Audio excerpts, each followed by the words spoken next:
그동안에 우리가 내부적으로 언론이 막 1대1로 보도하는데 1대1이 아닙니다.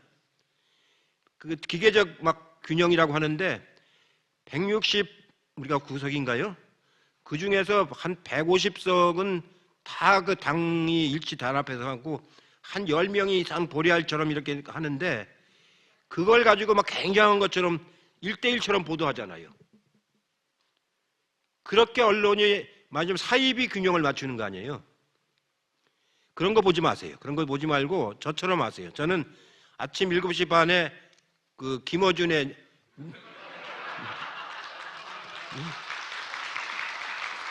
제가 아침에 하는 스케줄이 있어요. 아침 스케줄이 일찍 일어나서 7시 5분 김어준의 겸손은 힘들다. 그거 먼저 봐요.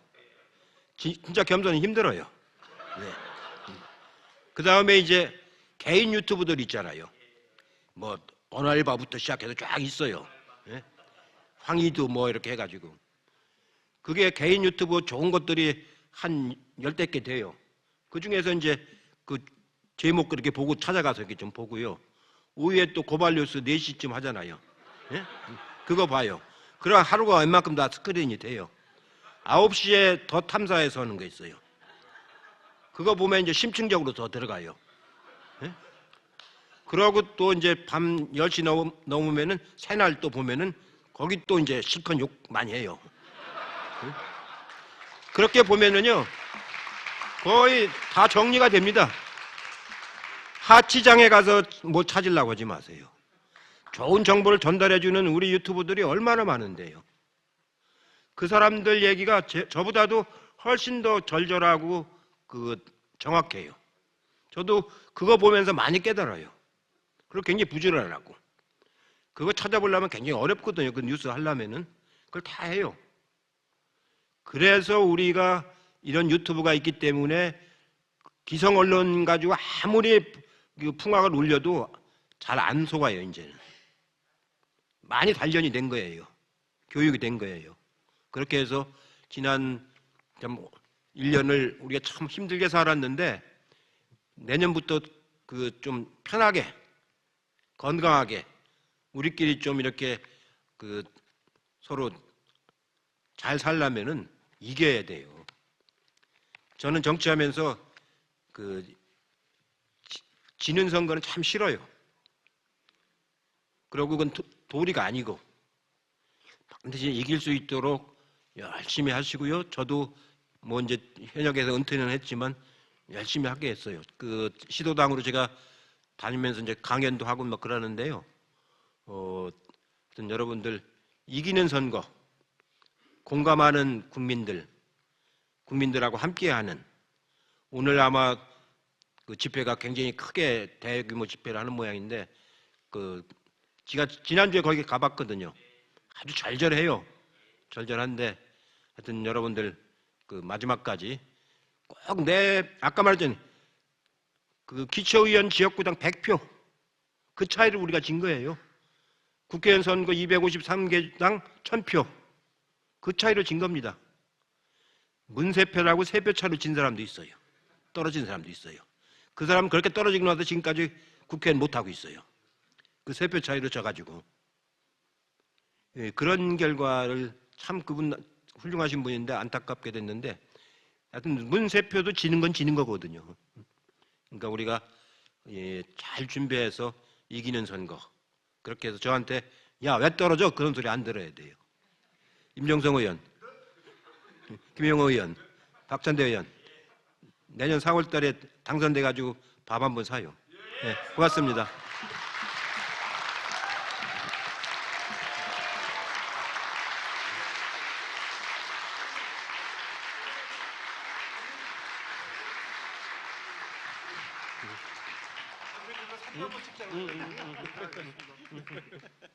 네, 사진 한번 찍어주세요. 잘하겠습니다.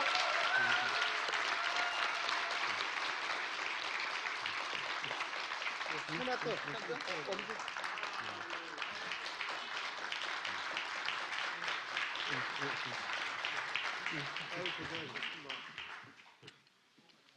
네, 소중한 말씀해주신 이해찬 전 대표님 잠시만 기다려주시면 혹시나 또 궁금하신 점이 있으시면 질의응답 시간 잠시 갖도록 하겠습니다. 시간이 되나요? 네, 잠시만 부탁드리겠습니다. 자, 말씀해주신 부분들 하나하나 저희가 깊이 새겨들어야 할 것 같습니다.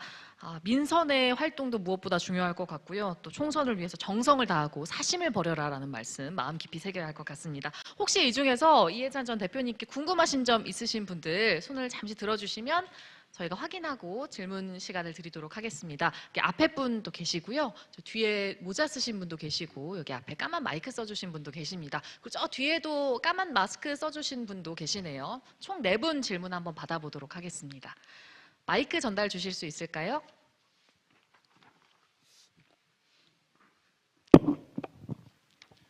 예, 반갑습니다. 좋은 말씀 잘 들었습니다. 저는 강남병에서 온 남궁병이랍니다.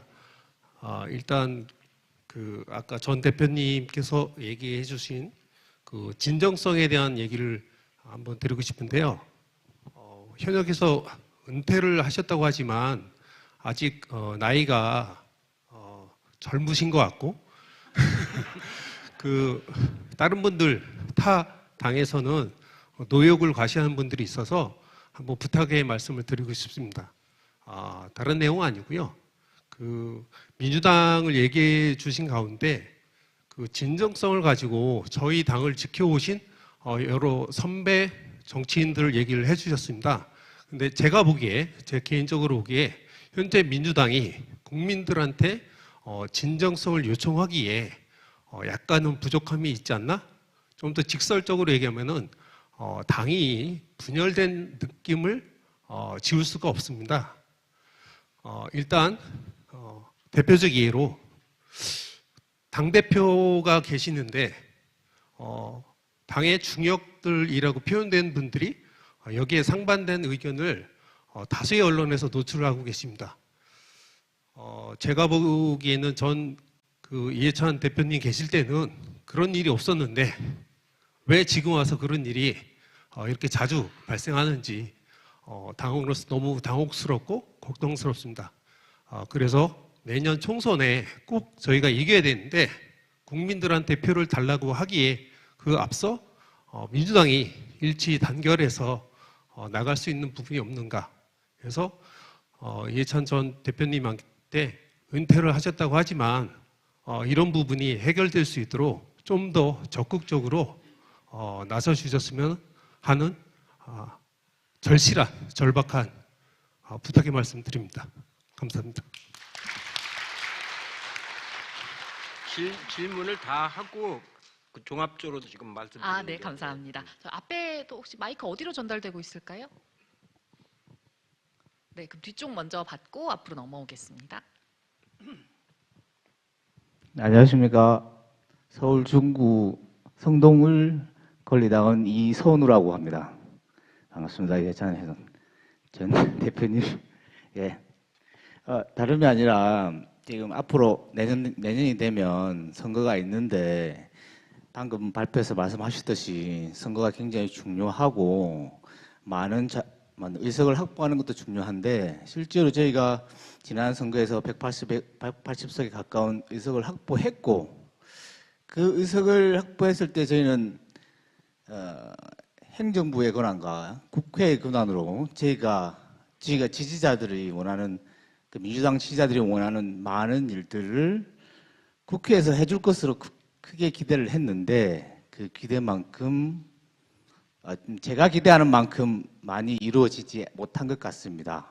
그 중에는 특히 아까 발표 중에 말씀하셨던 언론 개혁 부분에서 분명히 종편의 개혁 과정에서 발생했던 불법적인 것들도 거론됐었고 그런 부분들도 국회를 통해서 문제가 해결될 거라고 기대를 했었는데 지금 현재 국회 기간 동안 아직도 아무것도 이루어지지 못하고 있는 것이 현실입니다. 다음 선거에서 180석을 얻는다 하더라도 이번과 똑같다면 그게 어떤 큰 의미가 있는 건지 좀 의심스럽고요. 만약에 그렇게 안 되려면 어떻게 해야 되는지 고견을 좀 듣고 싶습니다. 고맙습니다. 네, 감사합니다.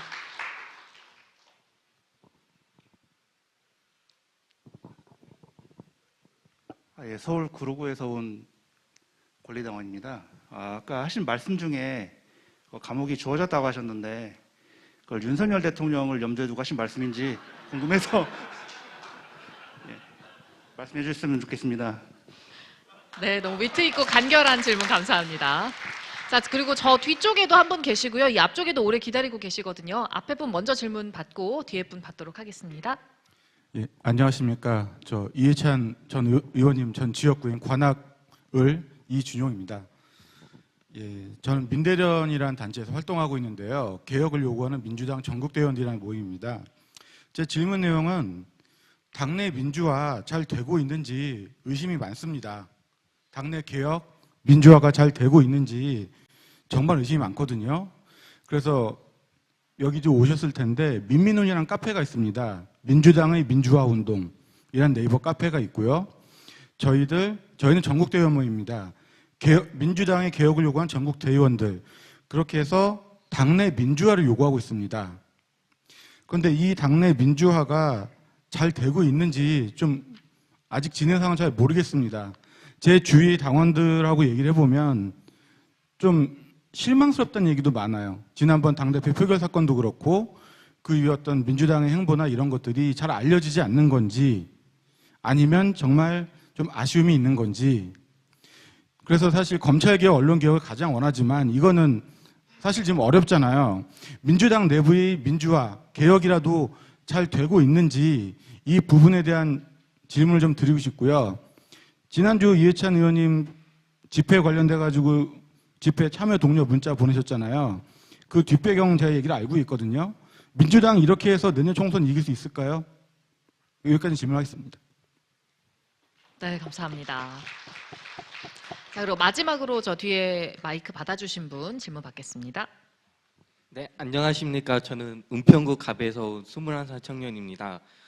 우선 그 며칠 전에 국회에서 그 양곡관리법을 통과시켰는데 지금 언론 보니까 그 대통령이 거부권 행사한다 뭐 이런 말도 나오고 있는데 여기에 대해서 그 이해찬 전 대표님에 대한 생각이 궁금하고, 그리고 지금 뉴스 보면은 그 내년 총선에서 야당이 투표하겠다는 게 지금 한 55% 정도 되는 걸로 알고 있는데, 그러면은 그 대표님께서 말씀하신 대로 그 180석 정도 얻으려면은 앞으로 민주당이 어떻게 하면은 그게 가능할지 여쭤보고 싶습니다.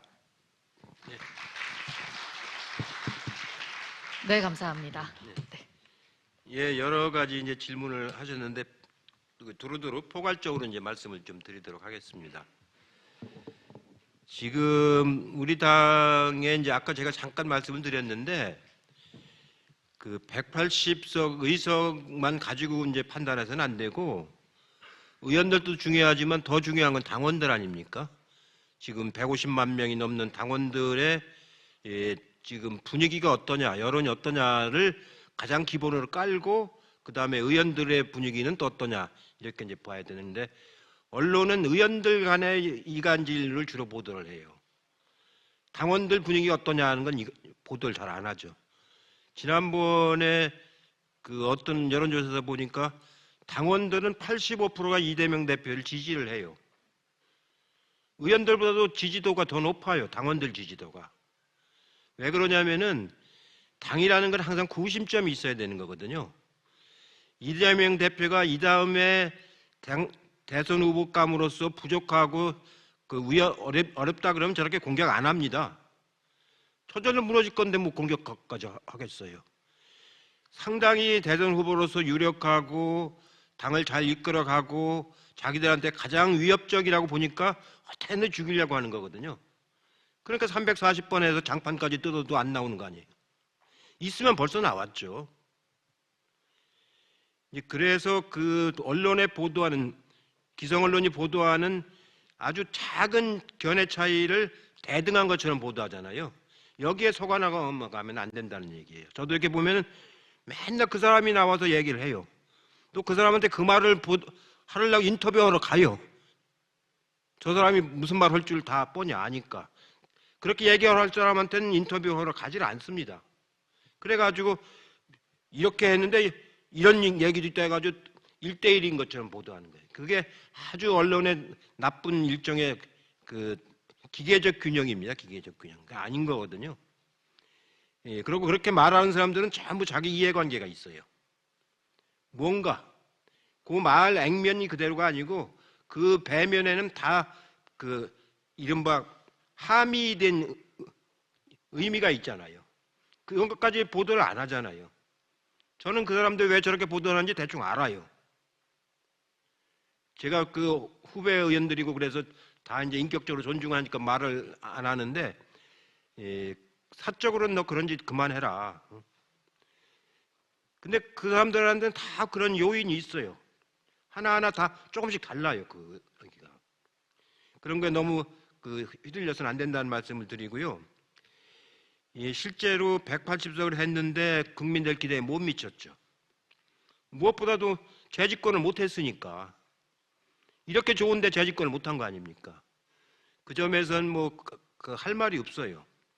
그래도 꼭 해야 될 개혁을 못한 것도 많이 있지 않습니까? 검찰 개혁도 우유부단하게 해가지고 매듭을 못 진 게 아주 많고, 어제 헌재 결정이 낫기의 망정이지 헌재 결정이 안 났으면은 지금 시행령으로 뭐 그냥 다 뒤집어놓는 게 당연한 것처럼 생각하잖아요. 그때 검찰 개혁을 제대로 못해서 그런 거거든요. 우리가 검찰하고 경찰 수사권 분리하는 것만 생각을 했는데 지금 생각해 보면 기소권하고 그 수사권을 분리하는 걸 먼저 했어야 되는 거예요.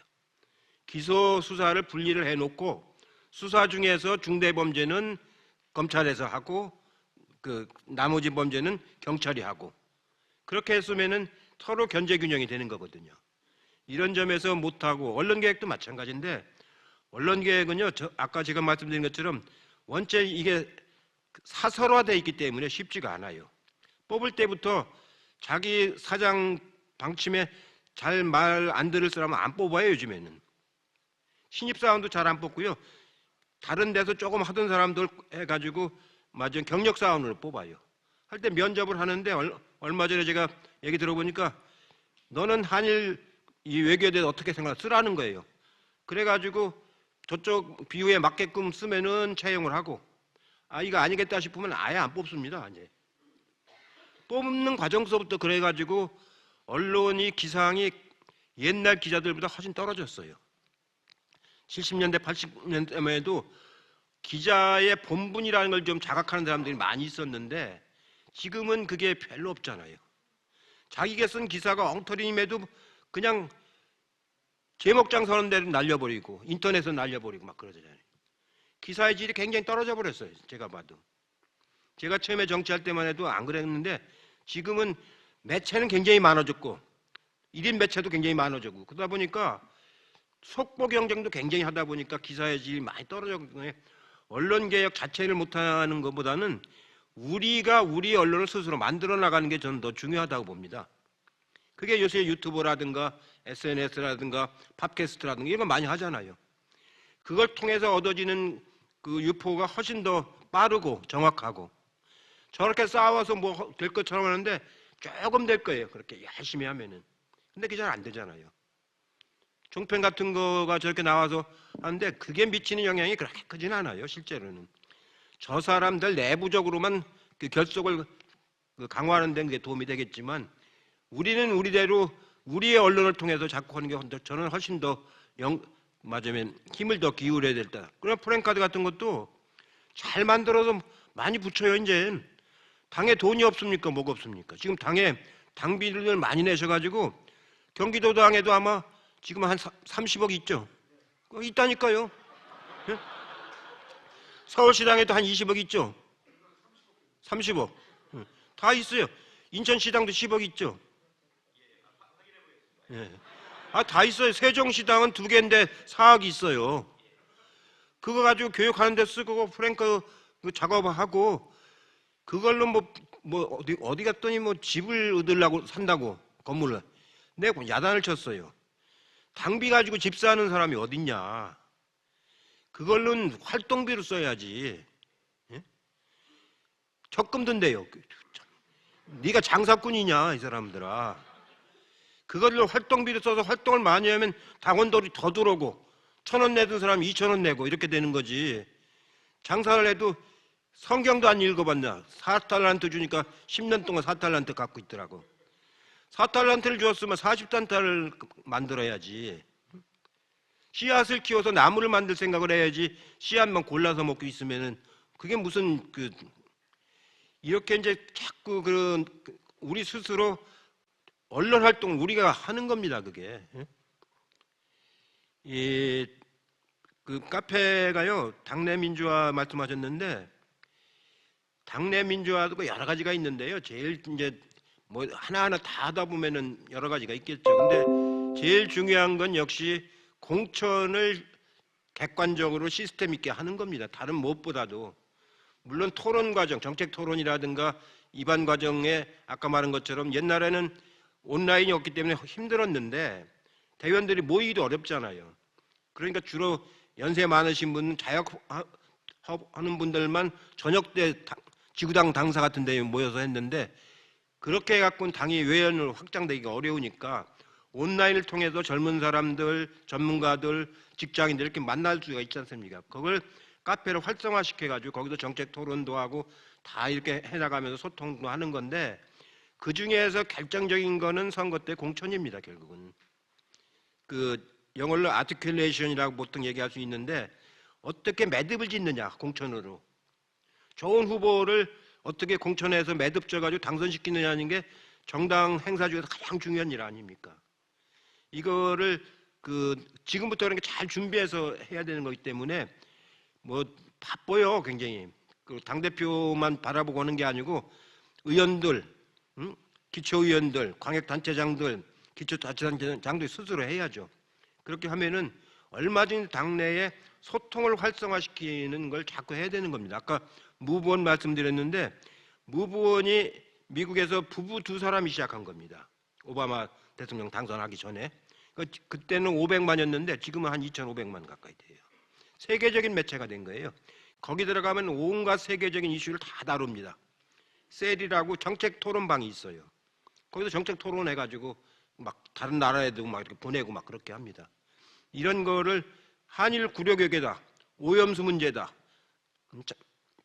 강제 징집 문제다, 이런 거 그 셀을 가서 들어가서 하나하나 다 따져 들어가면 연역도 다 나오고 다 나오지 않습니까? 그렇게 해가지고 그 소통을 통해서 당내 민주화를 해나가는 그게 중요하다는 말씀드리고요. 양국관리법은 지금 대통령 거부권 행사할 수가 있죠. 우리가 이제 3분의 2가 있어야 가결을 제2에 붙일 수가 있는데 우리가 뭐 의석이 그렇게는 안 되니까 거부권 행사할 텐데 실제로는 참 나쁜 사람들이죠. 이렇게 해가지고 주는 돈이 기껏해 몇천억도 안 됩니다. 근데 아까 말한 법인세 감사해서 주는 돈이 뭐 한 5조 정도 되죠? 1년에? 5, 6조 정도 될 겁니다. 그거에 10분의 1도 안 들어갈 거예요, 이게. 그러니까 이게 재벌들을 위한 정책은 과감하게 쓰고 정말로 아까 말한 중산층과 서민들을 위한 정책은 오히려 거부하고 그게 차이예요. 그게 아까 말씀드린 의로운 의를 추구하는 정당은 개혁 진보적인 정당인 거고요. 이권을 추구하는 것은 극우 꼴통 정당인 거거든요. 그 차이는 우리가 분명히 해야 되는 겁니다. 그게 양당이 다 똑같다. 안 그래요. 사진 한 장 못 붙이는 당하고 쫙 붙이는 당하고 어떻게 같아요? 응? 자랑스러운 대표와 대통령들 사진이 있는 당하고 전두환, 박정희, 박근혜 그 사진을 못 붙이는 당이 어떻게 같아요? 그건 질적으로 다른 겁니다. 우리나라의 민주화는 우리 당이 시민들과 함께 해온 거예요. 우리 당이 없이는 여기까지 못 왔어요. 또 시민들이 없이는 우리 당도 여기까지 못 왔습니다. 시민들과 우리 당이 함께해서 우리나라 민주화 역사를 여기까지 만들어 온 거거든요. 그걸 절대로 잊어서는 안 되는 거예요. 마지막으로 감옥은 죄진 사람이 가는 거예요. 죄진 사람이. 감옥 얘기하면은요. 감옥 가면 삼관이라고 해요. 삼관. 먹었다 하면 관식이에요. 관식. 관에서 주니까 관식이라고 그래요. 탔다 하면 관차예요. 재판장에 갈 때 관차 타고 나가지 않습니까? 입었다 하면 관복이에요. 그래서 삼관이라고 해요. 삼관.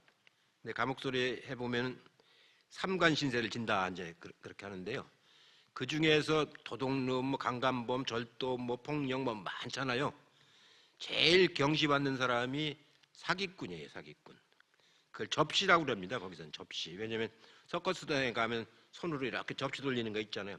머리 굴린다고 해가지고 그걸 접시라고 그래요. 접시. 그 제일 말 섞지 않고 사람 취급 잘 안 해요. 접시는. 나머지 절도는 생계 때문에 온 사람도 있고, 또 폭행은 술 한잔 먹고 욱하고 하는 경우도 있고, 또 뭐 다 사연들이 있어요. 제가 탄원서를 참 많이 써줬는데 그 다 사연이 있어요. 그럼 애절하게 써줘요. 그러면 이제 좀 감형이 되고 뭐 그러는데 접시 건 안 써줘요. 네, 접시도 지가 알아요. 써달라 소리 잘 안 해요. 우스갯소리를 하는 거고요. 하여튼 전 다시 한번 말씀드리는데 이겨야 됩니다. 알았죠? 예.